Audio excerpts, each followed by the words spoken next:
Being simple, being ordinary, these things have a lot of power, a lot of weightage. So it's okay if you have the privilege to embrace that, to not be too big, to live a simple, ordinary, easygoing life. If you can do that, why shouldn't you?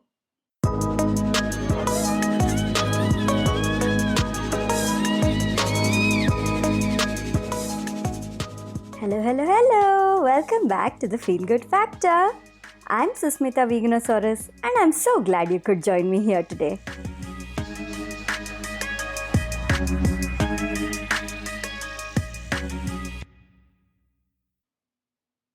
Today, I wanted to talk about recognizing our privileges and using them for higher good. Now, what is a privilege? It's an advantage of any kind that you have, which everyone else might not have. It could be something small and simple, something that has been given to you, something that you were born with. Or it could be things that happen to you because of your family, the world around you. Every human being has some kind of privilege, and of course, the opposite also. There are some advantages and some disadvantages in our lives, and depending on where you are born, your circumstances, and how you see it, of course, some people have many more advantages, many more privileges than others. First of all, we need to recognize these privileges to understand that yes, I have these privileges. I am privileged in this particular way or all these particular ways. It's very important to recognize them and acknowledge them. A lot of people don't want to because of some kind of guilt, maybe because of fear that if you recognize your privilege you might lose it. There are so many political reasons for this too, where people don't want to say that yes, I have all these privileges. Keeping that aside, even if you do want to acknowledge your privileges, often there are privileges that are obvious, and then there are those which are not so obvious. Not only is it important to say that, okay, these are the privileges I have and acknowledge them, but also to dig a little deeper and see what are the things in your life which don't on the surface look like a privilege, but actually they are. For example, like the obvious one, being well off enough to not be too stressed about where is my next meal coming from, where am I going to live, all these basic necessities taken completely care of, and having a secure feeling about your life and your future.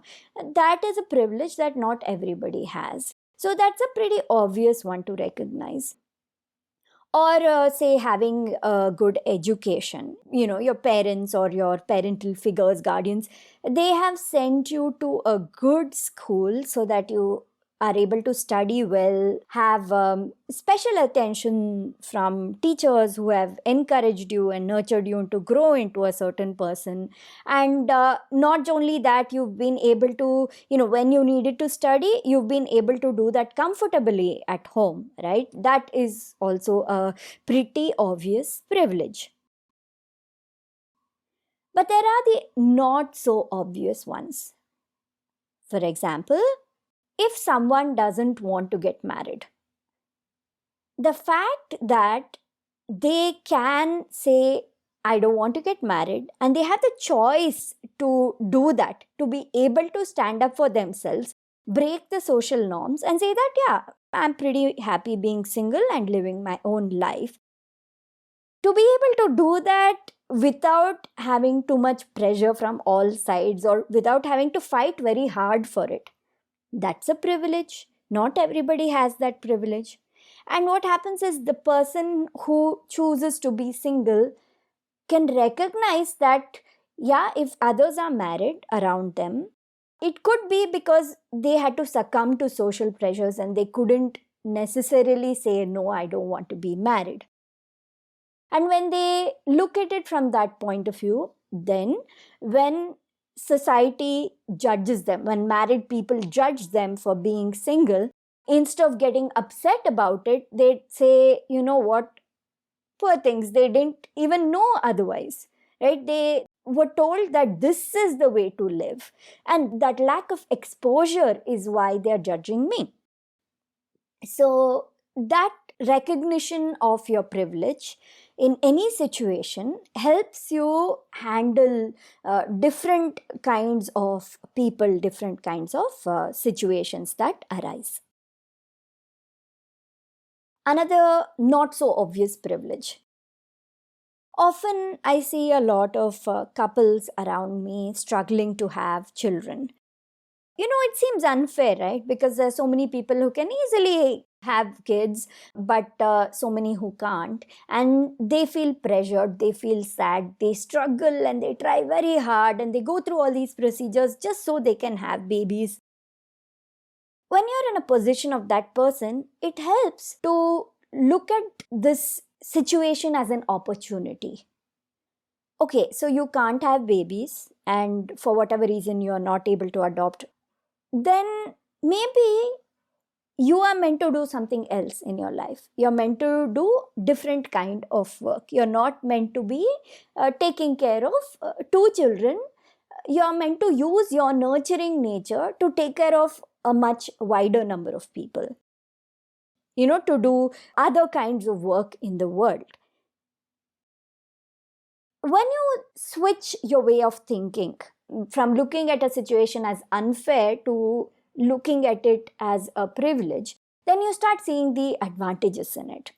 For example, there are parents who don't have time, like zero time, because they are taking care of their young children. And they have to worry a lot about saving a lot of money for the future, for the education of these children. Right? There are all these things. So, as rewarding and as wonderful as it is to have a child, perhaps not having any children also has its own advantages, because you have a lot more time freedom. You are able to be a lot more flexible with your life. If you need, you can pick up and travel somewhere, whether it's on work or go on a trip or whatever it is. You have that kind of a freedom, and you don't have to worry that much about earning and saving, because you're only earning for maybe yourself and your partner and your future, and not for the education and future of your children. So it's just a simple way of switching your outlook and taking whatever situation you have and thinking of it as a privilege, or looking at it with curiosity and saying, okay, so this is happening, and okay, it may seem unfair, but what are the advantages for me here? Because it's happening anyway, I'm accepting it. So now, how can I make use of this for my highest good? Recognizing privileges which are obvious, which are hidden, that really helps to give you a certain comfortable perspective on life. And yeah, I know people are struggling on a day-to-day basis, and there are lots of troubles that they go through, and it's not so easy to say, oh, think positive. I'm not being dismissive of anybody's problems here. All I'm saying is that even in a difficulty, there may be a gem hidden there.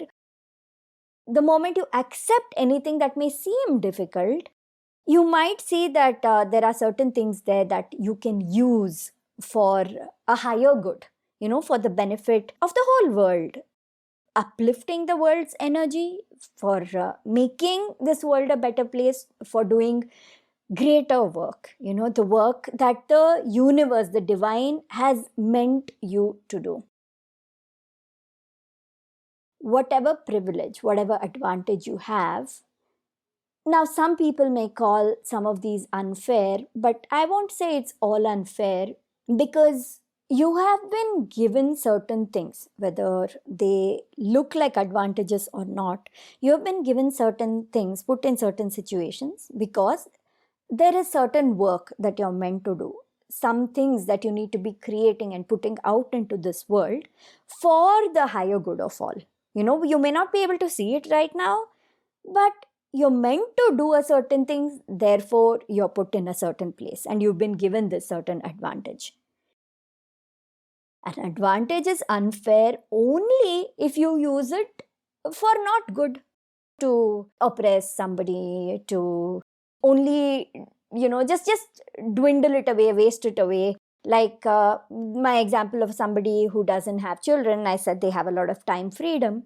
Now, either they can use that time to create something beautiful in the world, or to educate themselves, to spiritually grow, to be kind to others, do some kind of meaningful work, maybe even run a conscious business, whatever, right? They could do all of that, or they could just sit at home and watch TV all day and then just waste away their life. So it's up to you how you use this advantage, this privilege that you have, and depending on how you use it, you could call it fair or unfair. As long as you're using whatever advantage you've been given, whatever privilege you have for higher good, for creating something beautiful and meaningful, then it's not unfair at all. It is what you're meant to have, because this is what you're meant to do in life. This is the beauty, this is the positivity that you're meant to create in life. Now, having recognized and acknowledged and realized that we need to do something good with it, the next step is to actually use the privilege to its utmost benefit. Take all out of it to support you in the good work that you're doing. This is where comparison needs to be cut out. We look at people around us, the way they are living their lives, the things that they're doing with their lives, the things that they own, they buy, the things that they're studying, or career in which they're growing, whatever it is. We're looking at all these things, and then we believe that this is what my life also has to be. This is what I also have to have. And that's not right at all. You are meant to have certain things, so use only those things. Don't try to look for what others have and try to get it, try to aim for that. Your goals, your aims, your desires, keep them in alignment with what you have been given, the things that you have been blessed with, the talents, the skills, the support systems, whatever it is, every single thing, take complete advantage of it to go towards the goal of doing the higher work of the universe, what you are meant to do. And you know what you're meant to do because you will feel it. When there is a certain path you need to take, or certain activity you need to involve yourself in, a certain project that you need to start, whatever it is, when you think you want to do it, you will feel this sense of expansion, this deep feeling of, yeah, this is meant to be, I am supported. And yes, sometimes the mind will create all these fears and doubts in your head, but you will feel it. That feeling, lean into it. And the more you lean into it, the easier it is for you to feel it. You will be able to recognize it more and more and more. So go with that gut feeling, that energetic feeling. Trust it. So what it comes down to, it's about being in ease and flow through your life. To live as frictionless a life as you can without going in search of drama and difficulties, just because that's what the world is saying is desirable. If you start a conscious business, for example, this is the support you have, this is what you've been given. So then work within those boundaries and take advantage of those boundaries. If the business isn't growing very fast and very big, then you're possibly not meant to be that ambitious. Maybe you're supposed to focus on keeping it small, but creating a positive energy and a meaningful impact even in a small scale, because it matters, it signifies. I see a lot of conscious business owners who struggle more than they should be. They struggle more, they work harder, they keep thinking, oh, I want something bigger, I want something more, I want this in my life, I want to put it into the whole world. And it's understandable because you're passionate about it, especially when you're running a purpose-filled business, a purpose-filled venture, a brand, whatever you've created. It's understandable that you want the whole world to see it, you want it to go far and wide. It's just that if it's not meant to go far and wide, trust that it is going to the targeted audience that it's meant to go to. And don't struggle. Don't push yourself so hard, working day and night and pouring all of yourself into it, because you're not meant to be doing that. I see this especially in people who have financially supported, right? They don't necessarily need to earn a living by running their business. Their business is being run for the sake of running the business and creating certain impacts in the world to support certain movements. But even if the business isn't growing, isn't becoming huge as they want it to be, it's still okay. They will still continue to survive. What is your advantage there? Your advantage there is that you have a support system, you have a backing, you have whatever it is in place to take care of you, to give you financial freedom, to give you time freedom, all of it. When all of it is present, why are you pushing yourself too much? You don't need to do it. Yes, there are some people who will need to do it, whose very survival depends on the business that they're running. Don't look at them, don't compare yourself to them, don't have those kinds of expectations.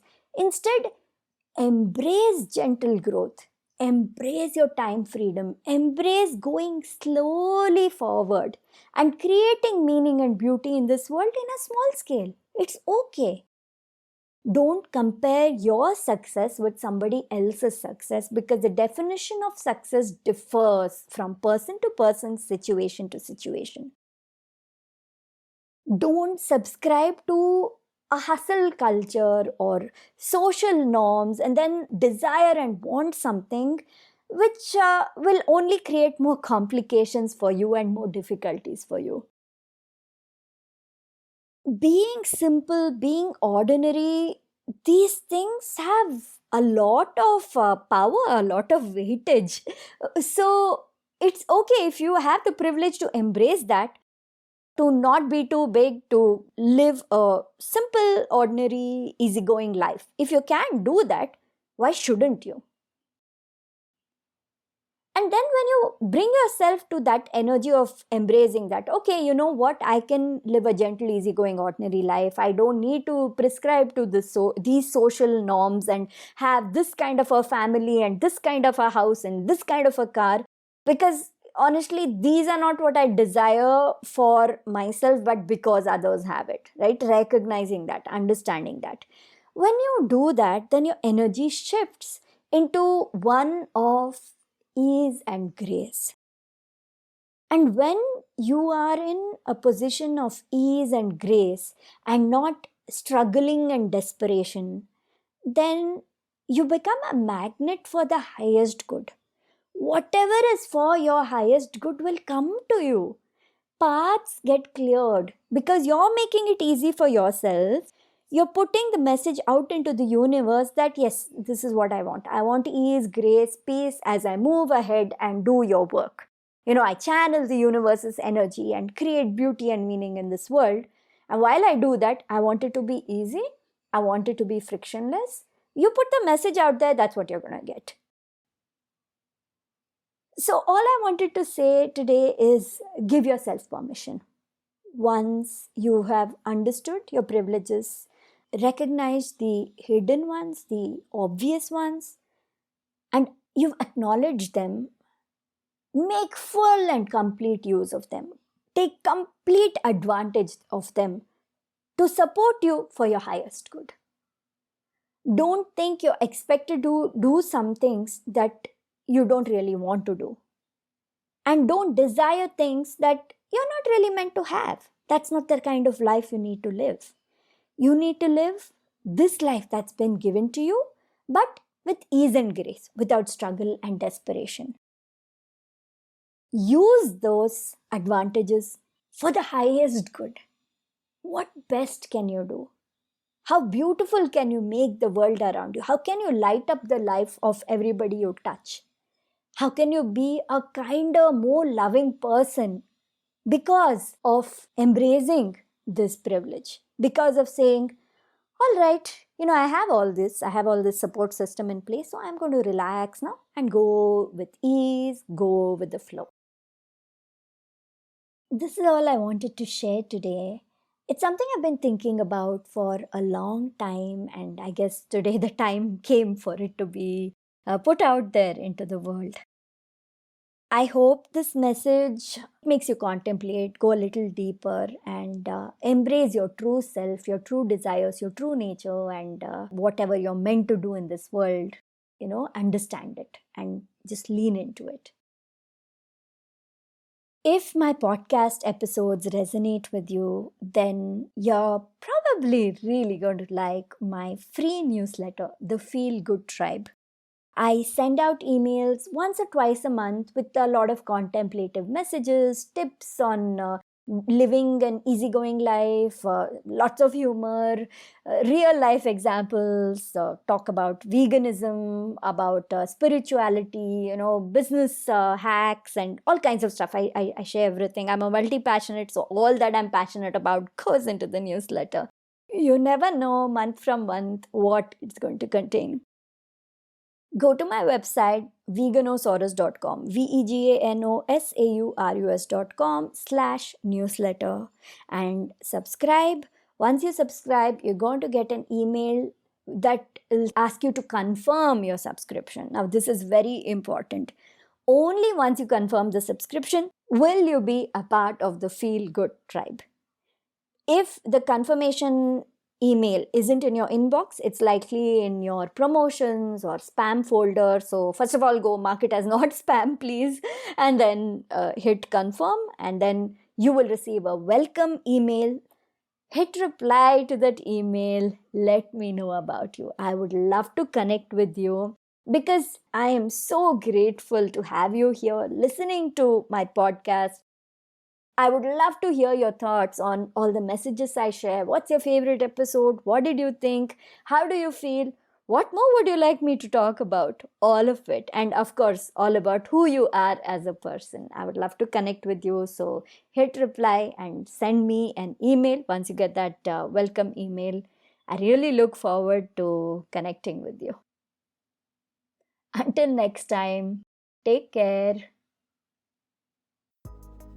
Thank you so much for listening to this episode of The Feel Good Factor.